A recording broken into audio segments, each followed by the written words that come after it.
안녕하십니까? 구독 신청, 좋아요, 댓글, 알람 설정 부탁드립니다. 이광수 작가의 단편소설 방황 낭독해 드릴게요. 나는 감기로 3일 전부터 누웠다. 그러나 지금은 열도 식고 두통도 나지 아니한다. 오늘 아침에도 학교에 가려면 갈 수도 있었다. 그러나 여전히 자리에 누웠다. 유학생 기숙사의 24첩 방은 휑하게 비었다. 남향한 유리창으로는 재색 구름이 덮인 하늘이 보인다. 그 하늘이 근심 있는 사람의 눈 모양으로 자리에 누운 나를 들여다본다. 큰 눈이 부실부실 떨어지더니 그것도 얼마 아니하여 그치고 그 차디찬 하늘만 물끄러미 나를 들여다본다. 나는 기모노로 머리와 이마를 가리고 눈만 반짝반짝하면서 그 차디찬 하늘을 바라본다.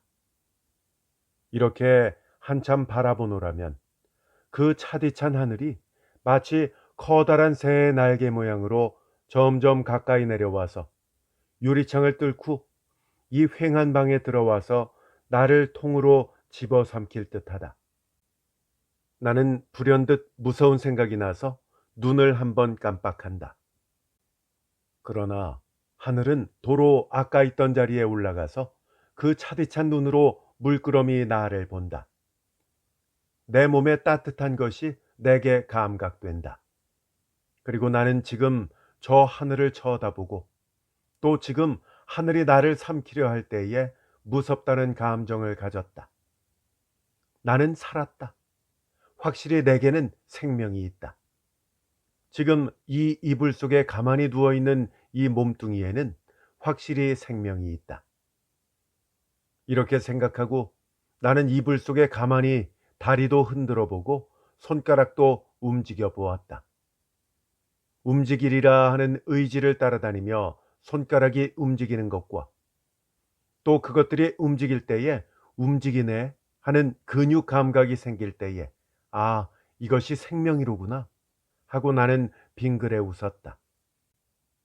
그리고 여전히 저 차디찬 재색 구름 낀 하늘이 유리창을 통하여 물끄러미 나를 보고 있는 것을 본다.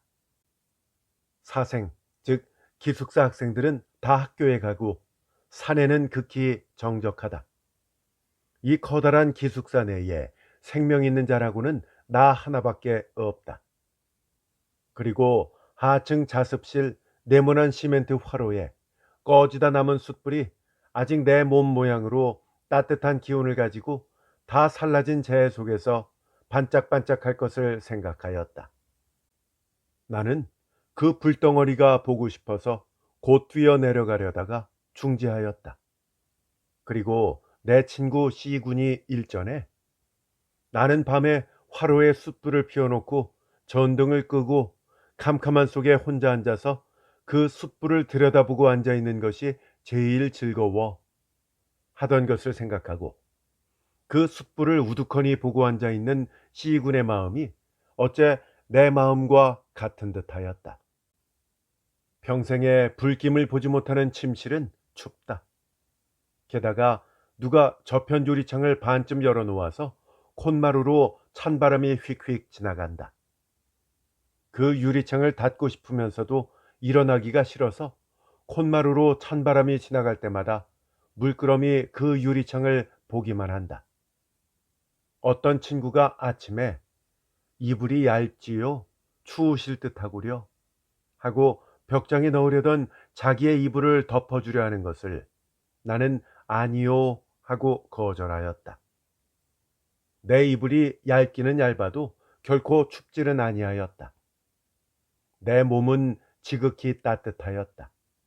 그러나 내 생명은 물론 추웠다. 마치 지금이 대한철인 것과 같이 내 생명은 추웠다. 그러나 이불을 암만 많이 덮고 방을 아무리 덥게 하여 내 전신에서 땀이 흐른다 하더라도 추워하는 내 생명은 결코 따뜻한 맛을 보지 못할 것이다. 가만히 자리에 누워 유리창으로 물끄러미 들여다보는 재색 구름 덮인 겨울 하늘을 보면 그 하늘의 차디찬 손이 내 조그마한 발발 떠는 생명을 주물럭주물럭 하는 듯하여 몸에 소름이 쪽쪽 끼친다. 나는 차마 더 하늘을 바라보지 못하여 기모노로 낯을 가렸다가 그래도 안전치 못한 듯하여 일어나 휘장으로 유리창을 가렸다. 실내의 공기는 참 차다. 마치 죽은 사람의 살 모양으로 심하게도 싸늘하다. 내 벽에 걸린 기모노의 소매에서 차디찬 안개를 통하는 듯하고 지금껏 나를 돌아다보던 차디찬 재색 구름 덮인 하늘이 눈가루 모양으로 가루가 되어 유리창 틈과 다다미 틈과 벽 틈으로 훌훌 날아들어 내 이불 속으로 모여들어오는 듯하다. 마치 내 살과 피의 모든 세포에 그 차디찬 하늘가루가 들러붙어서 그 세포들을 얼게 하려는 듯하다. 나는 이불을 푹 막 쓰고 눈을 감았다. 그리고 잠이 들기를 바라는 사람 모양으로 가만히 있었다. 내 심장에 똑똑 뛰는 소리가 이불에 반향하여 역력히 들린다. 나는 한참이나 그 소리를 듣다가 차마 더 듣지 못하여 얼굴을 내어놓고 눈을 번쩍 떴다. 그것이 내 생명의 소리로구나 하고 가만히 전정을 바라보았다. 그것이 왜 무엇하러 똑똑 뛰는가 또는 언제까지나 뛰려는가 하였다. 그러나 이런 생각은 벌써부터 하던 생각이요. 생각할 때마다 그 대답은 나는 몰라 하던 것이. 그러나 이 심장이 언제까지나 이렇게 똑똑 뛰려는가? 지금 내가 이렇게 똑똑 뛰는 소리를 듣는 이 귀로 조만간 이 똑똑 뛰는 소리가 끊어지는 것을 들으렸다. 그때 나는 아뿔싸 똑똑하는 소리가 없어졌구나 하고 이제는 몸이 식어가는 양을 볼 양으로 이 따뜻하던 몸을 만져볼 여유가 있을까? 그리고 무엇하러 이 심장이 똑똑똑똑 뛰다가 왜 똑똑똑똑 뛰기를 그쳤는고 하고 생각할 여유가 있을까? 그리고 나는 이러한 생각을 하였다. 만일 내가 지금 앓는 병이 차차 중해져서 마침내 죽게 되면 어찌할꼬? 그러나 내게는 슬픈 생각도 없고 무서운 생각도 없다. 아무리 해도 이 세상이 아까운 것 같지도 아니하고 이 생명이 아까운 것 같지도 아니하다. 이것이 보고 싶으니 또는 이것을 하고 싶으니 살아야 되겠다 하는 아무것도 내게는 없다. 오히려 세상은 마치 보기 역정나는 서적이나 연극과 같다. 조금 더 보았으면 하는 생각은커녕 어서 이 역정나는 경우에서 벗어났으면 하는 생각이 날 뿐이다. 생명은 내게는 무서운 의무로다. 나는 생명이라는 의무를 다함으로 아무 소득이 없다. 나는 그동안 울기도 하고 혹 웃기도 하였다. 그러나 그것은 내게 아무 가치도 없는 것이다. 그따위 웃음과 울음을 보수로 받는 내 생명의 의무는 내게는 무서운 괴로운 집에 지나지 못한다. 나는 조금도 세상이 그립지도 아니하고 생명이 아깝지도 아니하다. 내 금시의 사, 즉 죽음을 만나더라도 무서워하기는커녕 왜 이제야 오시오? 하고 반갑게 손을 잡고 싶다. 이런 생각을 한 것이 오늘이 처음이 아니다. 에그 적막해라, 에그 춥기도 추워라, 에그 피로해라 할 때마다 나는 늘 이러한 생각을 하였다. 그리고 현해탄과 모르인의 철도 선로를 생각하였다. 그러나 오직 타성으로, 생명의 타성으로 하루 이틀 독서도 하고 상학도 하고 글도 짓고 담화도 하였다. 그러나 혼자 외딴 데 있어 반성력이 자유를 활동하여 분명히 자기를 관조할 때는 늘 이 생각이 일어난다. 세상이 제 아무리 여러 가지 빛과 소리로 내 눈과 귀를 현혹하려 하더라도 그것은 저 재색 구름 낀 차디찬 겨울 하늘에 지나지 못한다. 나는 이 병이 와싹 중해져서 체온이 45, 6도에나 올라가 몸이 불덩어리와 같이 닳아서 살과 피의 세포가 섬유가 불길이 일도록 타노라면 내 생명도 비록 일순간이나마 따끔하는 맛을 볼 것 같다. 그 따끔하는 일순간이 이따위 싸늘한 생활의 천년보다 나을 듯하다. 이렇게 생각하면서 나는 이불을 푹 쓰고 잠이 들었다. 내 몸에 열이 높아서 병원 침상 위에 누웠던 꿈을 꾸다가 번하게 잠을 깨니 네 따뜻한 손이 내 이마 위에 있다. 학교에 갔던 K군인 줄은 눈을 떠보지 아니하여도 알았다. 나는 추운 이 세상에 그러한 따뜻한 손이 있어서 내 머리를 짚어주는 것을 이상하게 여겼다. 감사하게도 여겼다. 그 손을 내 두 손으로 꼭 잡아다가 입을 맞추고 가슴에 품고 싶었다. 그리고 어제 아침부터 누가 하루 3대씩 우유를 보내주던 것을 생각하였다. 어제 아침에 자리에 누운 대로 빳빳 마른 면포를 먹을 때 어떤 일인, 즉 일본인이 이양 하고 실내 내가 혼자 있는 것을 보고 의심 없는 듯이 우유 2병을 내 앞에 놓으며 식기 전에 잡수시오 하고 나가려 한다. 나는 아마 그가 사람을 잘못 알았는가 하였다. 기숙사에는 나밖에도 이양이 많다. 내게 우유를 전할 사람이 누굴까 하였다. 그래서 나가려는 그 일인을 도로 불러 어떤 사람이 보냅디까 하였다.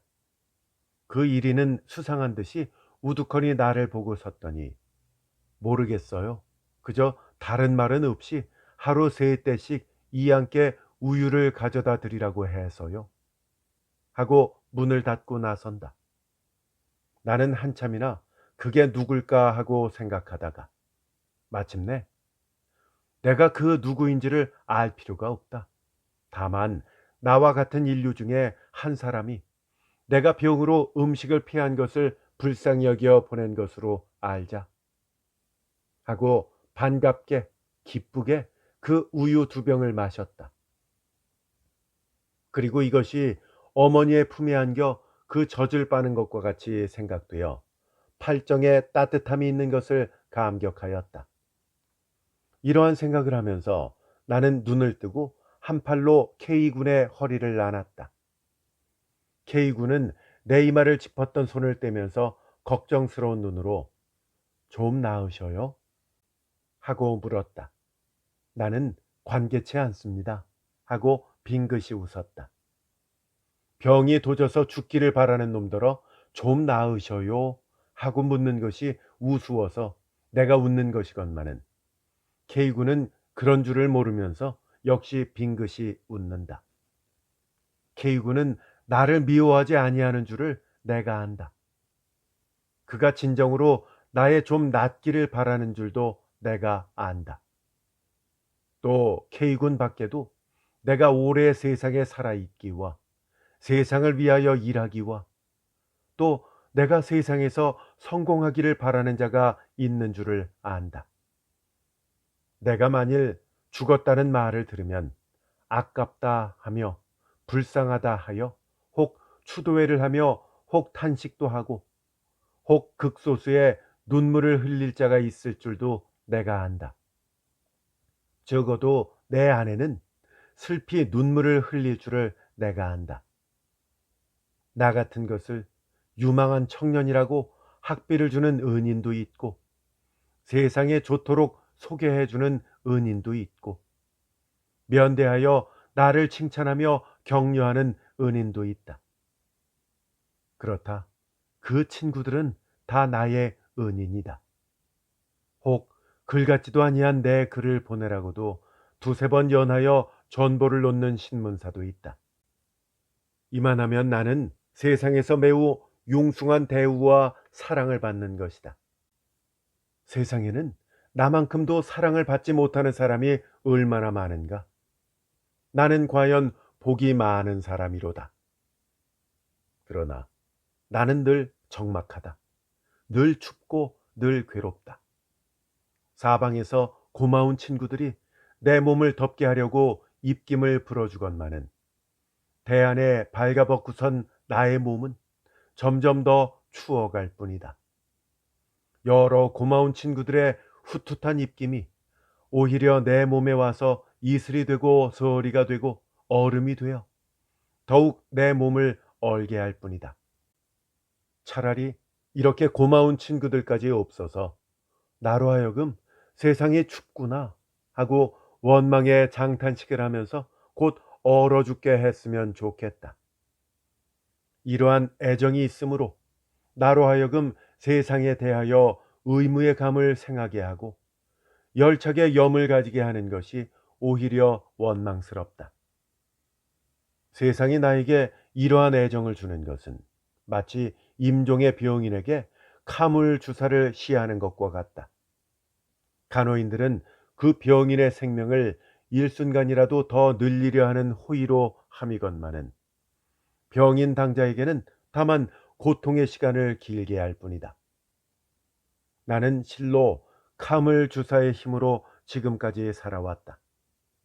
그러나 카물 주사의 효력이 그 도수를 따라 감하는 모양으로 세상의 애정이 내게 주던 효력도 점차 감하였다. 마침내 병인이 주사에 반응치 못하도록 쇠약하는 모양으로 나도 그렇게 쇠약하였다. 고마운 친구가 익명으로 전해주는 따뜻한 우유와 K군의 손을 볼 때는 나는 빙긋이 웃었다. 그러나 그는 주사의 반응이 아니오 근육의 미미한 경련에 지나지 못한다. 이제는 아무런 주사도 내게 효력이 없을 것이다. 만일 무슨 효력 있을 방법이 있다 하면 그것이 인혈 주사나 될는지, 어떤 사람이 자기의 동맥을 절단하여 그것을 내 정맥에 접하고 생기 있고 펄펄 끓는 해혈을 싸늘하게 쇠약한 나의 몸에 주입하면 혹 내 몸에 붉은 빛이 나고 따뜻한 기운이 돌는지도 모르거니와 그러하기 전에는 내 앞에 있는 것은 즉 죽음밖에 없다. 그러나 이 인혈 주사, 이것이 가능한 일인가? 아니, 가능할 리가 없다. 나는 죽을 뿐이다. 그러나 나는 아무것도 아까운 것이 없고 따라서 슬픈 것이나 무서운 것도 없다. 고마운 친구들의 따뜻한 애정에 대한 의무의 압박이 미상볼 없지 아니하건만은 또는 나를 위하여 눈물을 흘릴 자에 대하여 저하고 미안한 생각이 없지 아니하건만은 그러나 그런 것들은 나로 하여금 생에 집착을 감하게 하기에 너무 박약하다. K군은 말없이 우두커니 내 얼굴을 보고 앉았다가 슬그머니 일어서서 밖으로 나간다. 나는 그의 그림자가 문에서 없어지고 초리를 끌고 층층대로 내려가는 소리를 들으면서 불식부지하고 눈물을 흘렸다. 그리고 아까 K가 노영의 몸은 이미 노영 혼자의 몸이 아닌 줄을 기억하시오. 조선인 전체가 노영에게 기대하는 바가 있음을 기억하시오. 하던 것을 생각하였다. 이것은 나는 어째 세상에 아무 재미가 없어지고 자살이라도 하고 싶으오? 하는 내 말을 반박하는 말이었다. 과연 나는 조선 사람이다. 조선 사람은 가르치는 자와 인도하는 자를 요구한다. 과연 조선 사람은 불쌍하다. 나도 조선 사람을 위하여 여러 번 눈물을 흘렸고 조선 사람을 위하여 이 조그마한 몸을 바치리라고 결심하고 기도하기도 여러 번 하였다. 과연 지금토록 내가 노력해온 것이 조금이라도 있다 하면 나는 조선 사람의 행복을 위해서 하였다. 나는 지나간 6년간에 보리밥 된장찌개로 매일 6, 7시간이나 조선 사람의 청년을 가르치노라 하였고, 틈틈이 되지도 않는 글도지어 신문이나 잡지에 내기도 하였다. 그리고 그러할 때에 나는 일찍 거기서 무슨 보수를 받으려 한 생각이 없었고, 오직 행여나 이러한 것이 불쌍한 조선인에게 무슨 이익을 줄까 하는 애정으로서 하였던 것이다. 물론 나는 몇 친구에게 너는 글을 잘 짓는다 하는 칭찬도 들었고, 혹 너는 매우 조선인을 사랑한다 하는 치하도 들었다. 그리고 어린 생각에 기뻐하기도 하였고, 그 때문에 장려함도 많이 받았다. 그러나 나는 결코 이것을 바라고 매일 6, 7시간 분필가루를 먹으며 붓을 잡은 것은 아니었다. 서로 내 능력과 정성이 부족하여 나의 노력이 아무런 큰 효력도 만들지 못하였다 하더라도 나는 실로 내 진정으로 조선 사람을 위하여 한 것이었다. 그러나 나는 저 큰 애국자들이 하는 모양으로 조선과 혼인하지는 못하였다. 나는 조선을 유일한 애인으로 삼아 일생을 바치기로 작정하기에 이르지 못하였다. 정막도 해라, 춥기도 해라 할 적마다 조선이 내 애인이라고 생각하려고 애도 썼다. 그러나 나의 조선에 대한 사랑은 그렇게 자결하지도 아니하고, 조선도 나의 사랑에 대답하지 아니하였다. 그래서 아까도 김군께 다만 아니 나는 오직 혼자요 하고 대답할 뿐이었다. 과연 나는 혼자로다. 이 24첩이나 되는 휑하게 비인 침실, 싸늘한 공기 중에 재색 구름 덮인 차디찬 겨울 하늘을 바라보며 혼자 발발 떨고 누워있는 모양으로 나는 혼자로다. 나는 벌떡 일어나서 아까 유리창을 가렸던 휘장을 젖혔다. 그리고 하늘을 바라보았다. 여전히 재색 구름이 덮이고 여전히 물끄러미 나를 내려다본다. 나는 그 차디찬 하늘이 반갑고 다정함을 깨달았다. 나는 조금이라도 하늘을 가까이 볼 양으로 유리창을 열었다. 굵은 빗방울이 부스럭 눈에 섞여 내 여윈 얼굴을 때린다. 저 하늘의 입김인 듯한 차디찬 바람이 내 품속으로 기어들어오고 흐트러진 내 머리카락을 날린다. 나는 오싹 소름이 끼치면서도 정신이 쇠락해짐을 깨달았다. 마당에 홀로 섰던 입 떨린 벽오동나무가 무슨 생각을 하는 듯이 우두커니 섰다. 나는 정신 잃은 사람 모양으로 하늘을 바라보다가 유리창을 도로 닫고 이불을 푹 막 썼다. 학교에 갔던 사생들이 돌아왔는지 아래층에서 신 끄는 소리도 나고 말소리도 들린다. 어떤 사람이 일본 소교를 부르면서 식당께로 통통 뛰어가는 소리도 들린다. 기숙사 속은 다시 살았다. 또 사람들이 우적우적하는 세상이 되었다. 나는 여러 사생들의 모양을 생각하고 불쾌한 마음이 생겼다. 중이 되고 싶다 하였다. 연전에 어떤 관상자가 나를 보고 그대는 승려의 상이 있다 하던 것을 생각하였다. 그때는 우습게 듣고 지내었거니와 지금은 그 말에 무슨 깊은 뜻이 있는 듯하다. 내 운명의 예시가 있는 듯하다. 아, 깊은 산곡간, 폭포 있고 청천 있는 조그마한 암자에서 아침 저녁 모기를 두드리고 송경하는 장삼 입은 중의 모양. 연전 어느 가을에 도봉서 밤을 지낼새 새벽에 꿍꿍 울어오는 종소리와 그 종을 치던 노승을 생각한다. 세상에 쓰고 달고 덥고 추운 것을 잊어버리고 일생을 심산에 조그마한 암자에서 보내는 것이 나에게 가장 적합한 생활인 듯하다. 그리고 나는 저 중된 사람들이 무슨 동기로 출가하였는가를 생각하였다. 그리고 그네도 대개 나와 같은 동기로 그리하였으리라 하였다. 나는 나의 어떤 고모를 생각한다. 그는 17세에 출가하여 18세에 과부가 되었다. 그의 남편은 13세에 죽었다 하니까 그는 물론 처녀일 것이다.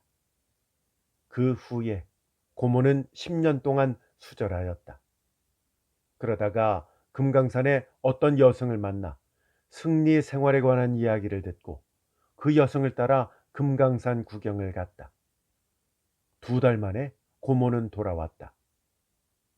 그러나 그 하얀 옷을 입고 하얀 고가를 쓰고 새벽에 연불하는 양을 보고는 차마 이 세상에 더 있을 수가 없어요 하고 곧 금강산 유점사의 티암이라는 데서 중이 되었다. 나는 그 고모를 보지는 못하였다. 그러나 이러한 말을 그 고모의 당질되는 내 족제 K에게 들었다. 나는 그 고모가 정다운 듯도 하고 나의 선각자인 듯도 하다. 나는 내가 머리를 박박 밀고 하얀 고깔에 칡배 장삼을 입고 그 고목께 베는 모습을 상상하였다. 싸늘한 생활, 옳지, 그것은 싸늘한 생활이로다. 그러나 세상의 의무의 압박과 애정의 기반 없는 싸늘하고 외로운 생활, 옳다, 나는 그를 취한다. 이렇게 생각하고 나는 눈을 떠서 실내를 둘러보았다. 휑하게 비인 방에는 찬바람이 휙 돌아간다. 나는 금강산 어느 암자 속에 누운 듯하다. 유리창으로는 여전히 재색 구름 덮인 차디찬 하늘이 물끄러미 나를 들여다본다. 식당에서 석반종이 울고 사생들이 신을 끌며 식당으로 뛰어가는 소리가 들린다. 오촉 전등이 혼자서 반짝반짝한다.